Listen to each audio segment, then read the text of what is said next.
Hello प्यारे दोस्तों, दीप academy के यूट्यूब चैनल पर आप सभी का स्वागत है। आइए आज हम इस प्रस्तुत एक चैप्टर से जो कि देखते हैं कि आय और व्यय पर आधारित प्रश्न, आय और व्यय पर आधारित प्रश्न जो कि परीक्षाओं में अक्सर पूछे जाते हैं। तो इस पर थोड़ा सा हम प्रैक्टिस करते हैं। तो वीडियो को देरी नहीं करते हुए शुरू करते हैं। तो राम का व्यय और बचत 5 और 1 के अनुपात में है। यदि उसका वेतन 25% बढ़ा दिया जाए और बचत जो है 15% बढ़ा दिया जाए तो उसके व्यय में कितने परसेंट की वृद्धि होगी। तो इस तरह के प्रश्नों को हम हल कैसे करेंगे। तो यहाँ देखिए, ये हमारा आय है, आय लिख लीजिए। आय बराबर क्या होगा, जो कि यहाँ पे हो जाएगा व्यय प्लस आपका हो जाएगा बचत। ये क्या हो जाएगा, बचत। तो अगर हम मान लीजिए कि व्यय हमको कह रहा है कि 5 और 1 के अनुपात में है, व्यय 5 है तो आपका बचत 1 हो जाएगा। अर्थात 5 रुपये कमाएँ, 5 रुपये व्यय करेंगे, 1 रुपये बचत करेंगे तो अर्थात 6 रुपये कमाएंगे। क्या 6 रुपये कमा रहे हैं। आय हमारी 6 रुपये है तो 5 रुपये व्यय किए, खर्च कर दिए, 1 रुपये बचा लिए।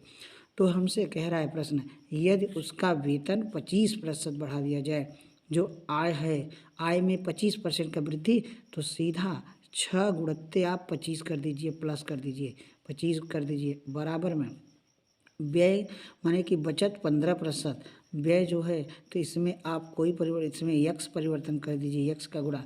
और बचत में कह रहा है कितने का, 15 का, तो 15 का आप गुणा कर दीजिए। कितने का गुणा कर दीजिए, 15 का गुणा कर दीजिए।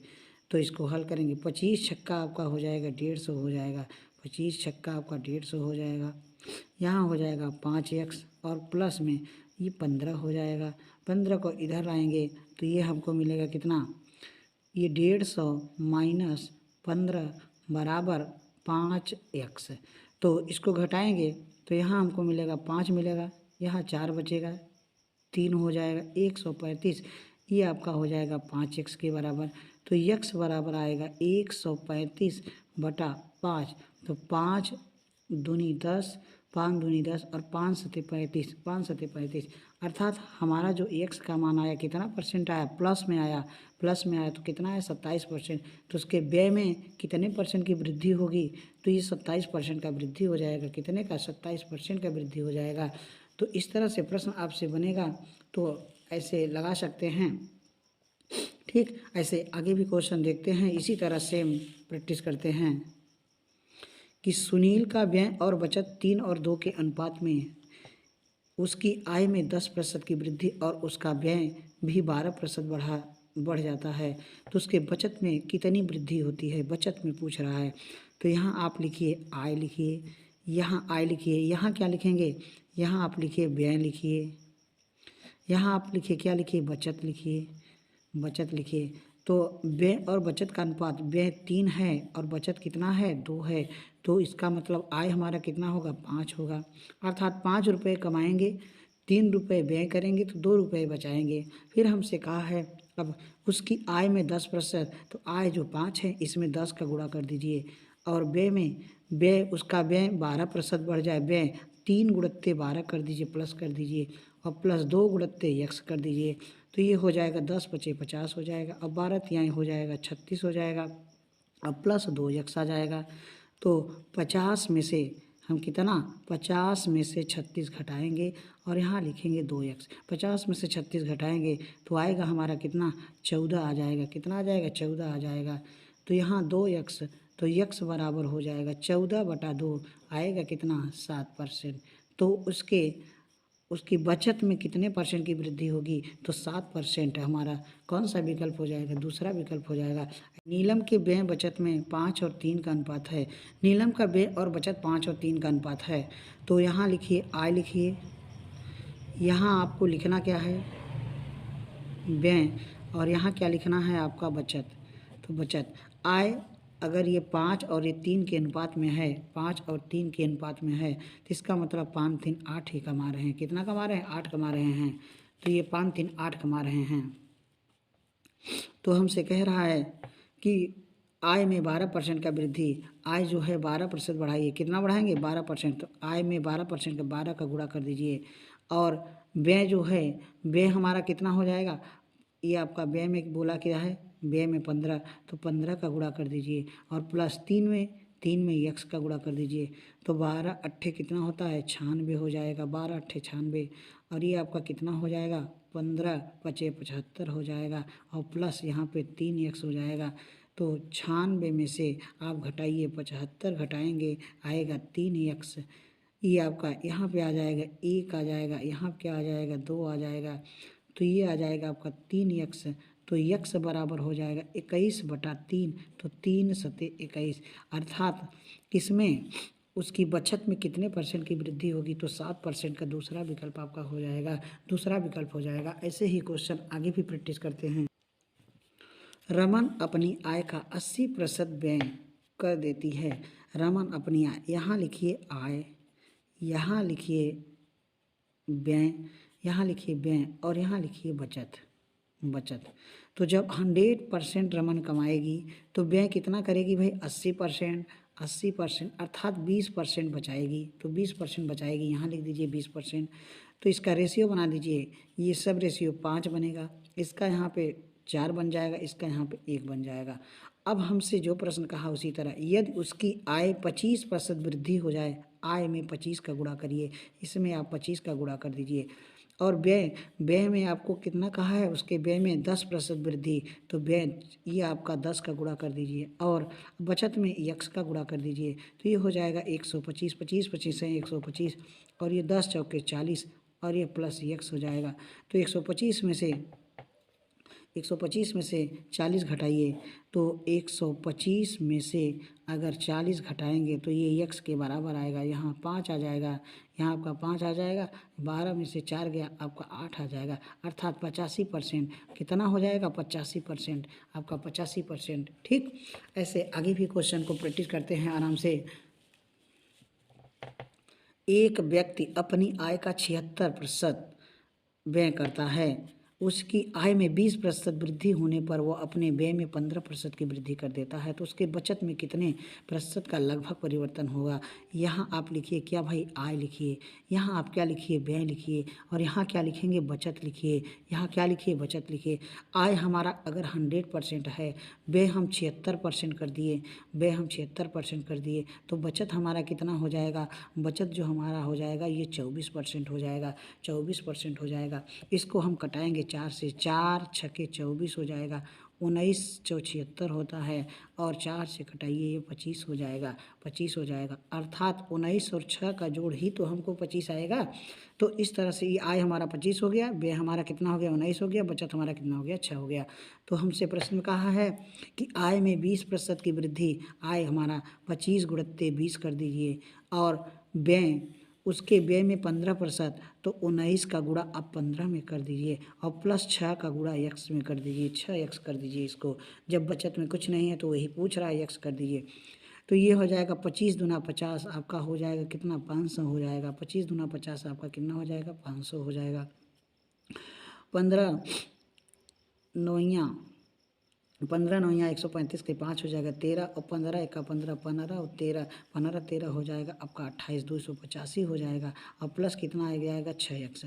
तो यहाँ पे 500 में से हम 285 घटाएंगे, और ये आप 6 यक्स के बराबर लिखेंगे, तो यहाँ हमको मिलेगा 5 मिलेगा, तो यहाँ हमको कितना मिलेगा 1 मिलेगा, 1 मिलेगा, यहाँ हमको कितना मिलेगा 215 मिल जाएगा, कितना मिल जाएगा 215, तो 215/6 बराबर यक्स हो जाएगा। तो इसको कटाएंगे 6 त्रिक 18, 6 त्रिक 18 हो जाएगा, 6 त्रिक 18, तो बचेगा कितना 6 त्रिक 18, और बच जाएगा हमारा 3 बच जाएगा, 3 बच जाएगा, ये हमको कितना मिलेगा 35 हो जाएगा, 35 हो जाएगा।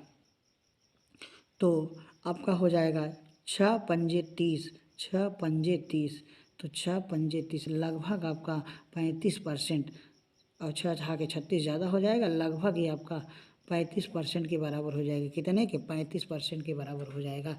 तो ऐसे ही क्वेश्चन आगे भी प्रैक्टिस कर।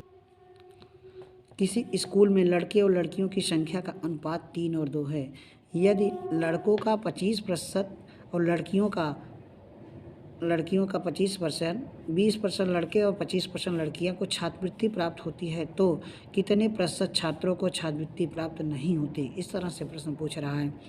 तो यहाँ आप कुल विद्यार्थी लिख लीजिए, कुल विद्यार्थी। यहाँ आपको लड़का और यहाँ आपको लड़कियाँ। तो यहाँ पर जो लड़के और लड़कियों का अनुपात ये 3 है तो ये 2 है, ये 3 है तो क्या है 2 है। तो कुल कितने विद्यार्थी हैं 5 है। कुल कितने विद्यार्थी हैं 5 हैं। तो हमसे क्या पूछ रहा है कि 20% लड़का और 25% लड़कियाँ छात्रवृत्ति प्राप्त होती हैं, छात्रवृत्ति प्राप्त करती हैं।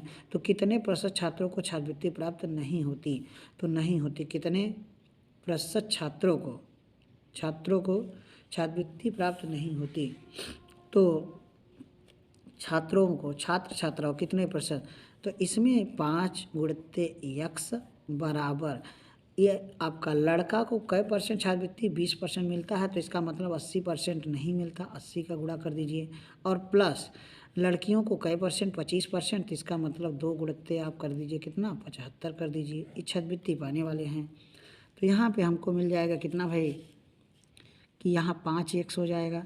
यहाँ हमको क्या मिलेगा, जब इसका गुणा करेंगे 8 तिरिक 24 हो जाएगा, 8 तिरिक 24 हो जाएगा। और प्लस में क्या मिल जाएगा हमको, प्लस में ये 150 हो जाएगा। ये 75 दूना 150 जोड़ेंगे 0 और 5 4 9 390 बराबर ही हो जाएगा 5x। तो x बराबर ये 390/5, इसको भाग लगाएंगे 5 सते 35, 5 सते 35 और 5 सते 35, 4 बचेगा 5 अट्ठे 40, अर्थात कितना आंसर बनेगा 78%। तो 78% हमारा कौन सा विकल्प सही है, चौथा विकल्प सही है। तो आगे भी क्वेश्चन ऐसे प्रैक्टिस करते हैं। किसी विद्यालय में लड़के व लड़कियों का अनुपात 5:3 है। लड़कों का 75% वजीफा प्राप्त करते हैं, जबकि लड़कियों का 17% वजीफा नहीं प्राप्त करती हैं, 17% नहीं प्राप्त करते हैं। तो बताइए विद्यालय में कितने % विद्यार्थी वजीफा प्राप्त करते हैं। तो यहाँ पहले आप कुल विद्यार्थी लिखिए, यहाँ आप लिख लीजिए विद्यार्थी, यहाँ लिखिए आप लड़का और यहाँ आप लिखिए लड़कियाँ। तो कुल विद्यार्थी लड़का और लड़की का अनुपात हमको दिया है 5, दिया है 3, दिया है, तो 5 3 8 कुल विद्यार्थी हो गए। तो हमसे कहा है कि 75% लड़के वजीफा प्राप्त करते हैं, तो इसका मतलब लड़कों का 5 गुणित 75 कर दीजिए और प्लस लड़कियों का कितना 17% वजीफा नहीं प्राप्त करती, इसका मतलब 83% प्राप्त करती हैं।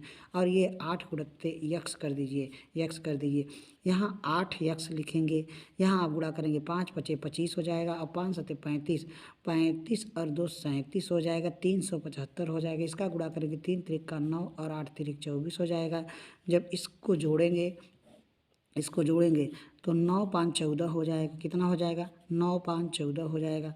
और 7 4 11 और 1 12 हो जाएगा, 2 हो जाएगा, 3 2 5 और 1 6 हो जाएगा। इसमें भाग लगाएंगे 8 का, ये आपका x के बराबर होगा, तो 8 सते 56 हो जाएगा, 8 सते 56, 56 बचेगा 6, 8 अठाई 64, 8 अठाई 64, आपका 78% ये भी आएगा। अर्थात कुल विद्यार्थियों का कितना % वजीफा प्राप्त करते हैं, तो 78% वजीफा प्राप्त करते हैं। कितना प्राप्त करते हैं, 78% वजीफा प्राप्त करते हैं।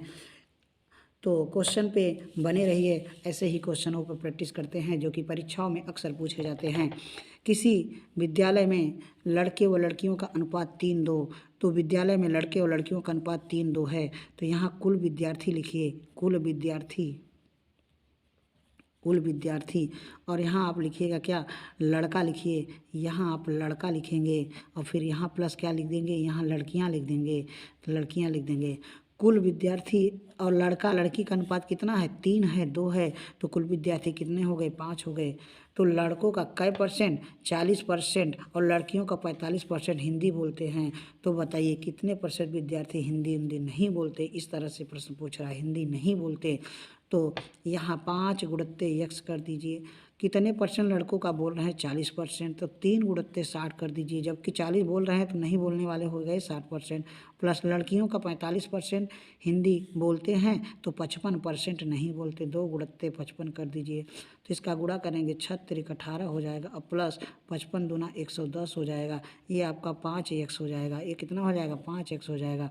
इसका मतलब 5x बराबर, इसको आप जोड़ेंगे तो ये आपका हो जाएगा 290 हो जाएगा, 290। तो यक्स बराबर 290 बटा कितना हो जाएगा आपका? 5 हो जाएगा, 5 हो जाएगा। तो 5 से भाग देंगे, 5 पचे 25, 5 पचे 25 और 5 अट्ठे 40 हो जाएगा, 58% आ जाएगा। कितना भाई? 58% आ जाएगा आपका, 58% हो गया। तो इस तरह से क्वेश्चनों पर आप प्रैक्टिस करिए और बार बार वीडियो को वॉच करके देखिए। वीडियो पसंद आए तो लाइक करिएगा, और इसका परसेंटेज का अगला पार्ट हम अगले वीडियो में आपको डाल देंगे। तो आप लोग इस प्रश्नों पर प्रैक्टिस करिए, आपको परीक्षाओं में अक्सर पूछे जाते हैं।